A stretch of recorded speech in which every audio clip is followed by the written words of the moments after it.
and they're being mass produced, and things are going to get better from a standpoint. And hopefully we can eradicate this virus, get rid of this thing, and we can get back to some normalcy, as you said earlier in the show, and we can actually open up stadiums and we can actually get back to a normal life and enjoy things like we did before last March hit. Yes. In the near future. Very, the new future. Yes. You said near future or new future? I like new future. Near. Okay, I said new future. I like new future. Near, new, it doesn't matter. It's the same thing. Potato. Yep. Tomato. Yes. All right. So keeping on with some more baseball, Kershaw. So with Kershaw, there's just his last year of his contract, and there's some talk starting or some speculation they're starting with Clayton Kershaw, pitcher for the Dodgers. So, and he's saying that he does see him staying with the Dodgers following the 2021 season. What does his future hold? He's been with the Dodgers, I don't know, I lost count now. Since 2006? 2006. 15 years? Yes. Mm-hmm. Mm-hmm. I don't see him either retiring after this season or really seeing him go elsewhere, Ed. Me neither, Joe. He's only 32, and now he has a world championship under his belt. He's won 3 Cy Young Awards. What more can the man do in his career to cement himself as a first ballot Hall of Famer? And he's with the best organization in all of baseball, if not arguably one of the greatest professional franchises in all of sports, not just baseball. They're all set. They're retooled and they're reloaded again for a run at another championship, for an 8th consecutive NL West championship, and potentially a repeat as world champions. There's no reason why they can't repeat. With the lineup they have pitching wise, Johanna, him and Trevor Bauer, and David Price comes back. Of course, he opted out last year. Just imagine how much better the Dodgers would have been last year, Johanna, if David Price would have been there all season. My goodness. But he's going to come back. If I was scared, I'm not going to lie, of the Dodgers last season. You're more terrified now, aren't you? I'm a little bit more like, holy smokes. Yeah. and to go along. Yes, to go along with Walker Buehler and Urias and Tony Gonsolin, they've got so many arms in that rotation. It's Mookie unbelievable. And Mookie Betts, yes. Go to the players. Yes. You've got the local kid Cody Bellinger. Who tore it up last year. You've got Justin Turner coming back, and you've got great management. Dave Roberts is a fantastic manager. There are very few weaknesses in this Dodgers team. Why would he want to leave this team and go anywhere else? Because he's at the top of the heap right now. There's no situation better than the Los Angeles Dodgers for Clayton Kershaw. Yeah, he isn't thinking of leaving, and there's really nothing better for him out there. And I think, can you just imagine that contract, how massive that would be for Clayton Kershaw? Joanna, they're already $40 million into the luxury tax this year. The Dodgers are not scared to spend money because they have money. They've got billions of dollars. They've got unlimited dollars to spend. That's why Johnson. Yes, Magic. Yes. So he has a lot to say in what happens with the team. You think he doesn't? He's the reason why the Dodgers, in my opinion, became and are who they are now. Yes. There's still some contracts that are going to come up with Corey Seager and Walker Buehler and Cody Bellinger. They'll work through all that arbitration with some upcoming contracts in the next couple of years, but the Dodgers will do whatever they can to keep their talent in-house. This is a team that you would not see totally implode like the Marlins did after they won the World Series, or as you said, like the Cubs did after the 2016 season when they won their world championship. This is this is an organization that will not implode and self-destruct. They just won't. Mm-mm. Mm-mm. Even though I do want to see that a little bit of me, like deep down inside. Of course you do. But Joe, it's not going to happen. They're not built for that. The Dodgers are not built like that. I know. What did we say last week? All they do is reload. They don't rebuild. They just reload. All you do is go out and get the Cy Young Award winner in your organization. And the year before you get Mookie Betts and David Price. Just little guys. I mean, just small impact guys, right? Yeah, that previously were with the another reigning World Series. Yeah. With another champion. Yes. Yeah. And, just another World Series championship means, Yep. another day in the office. It's just business as usual in Chavez Ravine. That's what they do. Oh my gosh. Seriously. Not going to lie. I'm scared. And now you see why the Padres have two $300 million players on their payroll. They have to, right? And you go out and get you get Blake Snell, him and Yu Darvish to add to your pitching lineup. You have to. Otherwise, you're going to get so far behind the Dodgers, it's not even going to be funny. Before you turn around and look, they're already 15 games ahead in the West Division. That's sick, isn't it? Insane. So insane. Anywho, can we move on? Yeah, I know that kind of. Yeah, I know that kind of soured you, but it's facts. It's factual. My face. Yes. And your tone. Yes. Okay, moving on. Oh my gosh. Just going back, to that team that we were referencing earlier when we were talking Dodgers, David Price and Mookie Betts, they were just with another reigning team, the Boston Red Sox, Mm-hmm. Yes. So it's my team too, and alongside the Diamondbacks. But so we have the Boston Red Sox, and they have Alex Cora.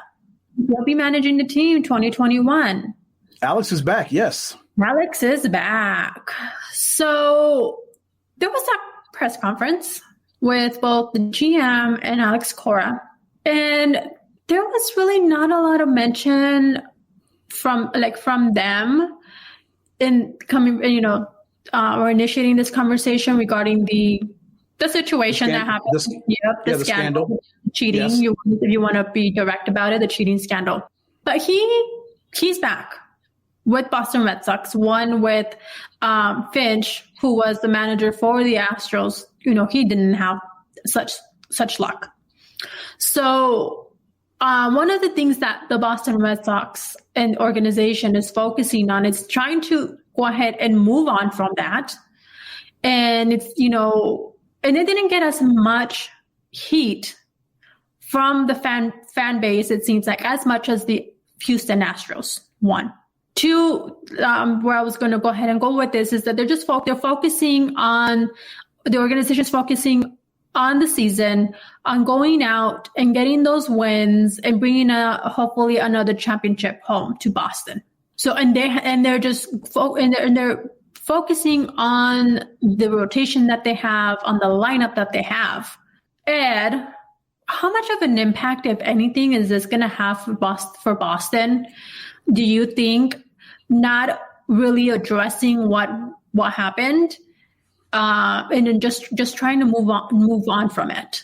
That's basically what you have to do. You have to. They're down in Florida getting ready for the regular season. They've got a grind of a season in a division that has the Tampa Bay Rays in it and the New York Yankees in it, and a much stronger Toronto Blue Jays team. They've got business to take care of, Joanna. They're putting all that stuff that happened years ago in the rearview mirror, and they're just continuing on with what they have to do, which is get prepared for the rigors of a 162 game season to battle those baseball teams and come out and, in their eyes, win another championship. What happened. There's no denying that, but there's no need to cry over spilt milk. What's done is done. They may revisit it at some point, but they've got to get ready for a season, Joanna. They've got to be like those Clydesdales with those blinders on the sides of their heads. They've got to be laser focused on what they have to do, is getting ready for the baseball season. And what effect, if anything, or how is this going to affect Alex Cora as the manager going in after all of this occurring and coming back and trying to and what does he have to do to refocus the team and not and steering them away from that scandal or anything that comes out throughout the year, or him even addressing anything? I would hope that he's moved past it, and any of the players that were still involved that were part of the team when that scandal happened, they've moved past it. And it's always going to be an asterisk on the Red Sox that yes, that happened, and there's always going to be like a black mark. A lot of people are going to look at the organization like a lot of people look at the Houston Astros organization with disdain because of what they did. But at the end of the day, it's the past is the past. The now is now. The future is the future, Joe. And none of that stuff involves what happened years ago when the scandal happened. They have to worry about what's going on in 2021 with their baseball team and them getting ready for the upcoming season. Block it out of your memory. It's there, yes, but baseball should be front and center on their minds as players and as the organization as a whole.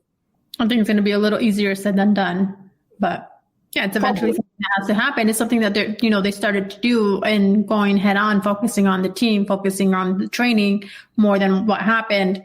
I'm trying to move on from it. So it's good to see that Alex Cora does have, some support there from the front office, from the GM. A little different with the Houston Astros situation, but each organization is gonna handle their situation differently. Yes, MLB had its take on it, but they made the decision. Each party made their decision, and at this point, it's just go ahead and you're going to have to move forward from it. As sour as it was, and may still be for many. Just go ahead and play some baseball and move past it. Yes, because clearly the Red Sox ownership has moved past it. Otherwise, they wouldn't have brought out Alex Cora back. They would have gotten somebody else to be their manager. But they've moved past it. They've seen that Alex Cora saw the error of his ways. And I'm sure he was contrite and he was apologetic and he was really upset about what had happened. Although the Houston Astros, it seemed like their players didn't really care. Didn't it seem like that, Joe? They didn't really care about everything that happened with them, and they were so lackadaisical about their feelings toward it. But Alex Cora seemed more contrite and more like, yes, I know I made a mistake. I apologize. I'm looking for another chance in Major League Baseball if I can get another chance. And luckily for him, he did get another chance to go back and redeem himself in Boston with your Red Sox. Yes, I'm excited to see some Red Sox and some baseball. I know you are. I'm like a little gangster when it comes to baseball. You know that. I know you are. You know what? What? And who can, whether, probably many of us are having some trouble moving on from this last World Series and that, pivotal decision-making moment with Blake Snell. So, and I'm only bringing it up because there's he wrote on the Players Tribune about it and expressing his take on it, which I thought was very interesting, Ed. And that is, he wrote his perspective on it and kind of took a little bit off, or the situation off of Kevin Cash, and kind of also put it on himself. And him saying that he was, and just, and I would say, go ahead and go on to the Players Tribune and read Blake Snell's story and how he went on to describe how he was, just in the zone, like how you would typically describe it. He was on it. He was on fire. He was having a great outing out there. And then he goes on to say that when he saw Anderson warming up in the bullpen, and that when it kind of hit him, didn't it? For him, it affected how it affected him. So, but regardless, yes, of course, it's going to take some momentum off of you. You're going to start thinking, oh, okay, now you have this, X person on the bullpen that you see, and now it's like, okay, well, now how much longer do I have in the game? Instead of, and he goes on to say, and he was just focusing, okay, on the moment, on this pitcher, what do I have to do to get them out of the game and keep winning and getting to that last outing and to get that championship, getting to that World Series. And that took a pivotal, that was a pivotal moment for Blake Snell, and saying that was a contribution of Kevin Cash's decision. However, yes, you're gonna have those moments, but I don't really think that Blake Snell was even given the opportunity to get past that moment. Because yes, you're going to have that. You're going to throw some balls out there that are not going to be to your advantage. But I don't think he had the opportunity to get past that, to throw out a few bad baseballs and get himself together. Because I think yes, it's going to affect your mentality, your game. And we see that happen in games too. But at the same time, I think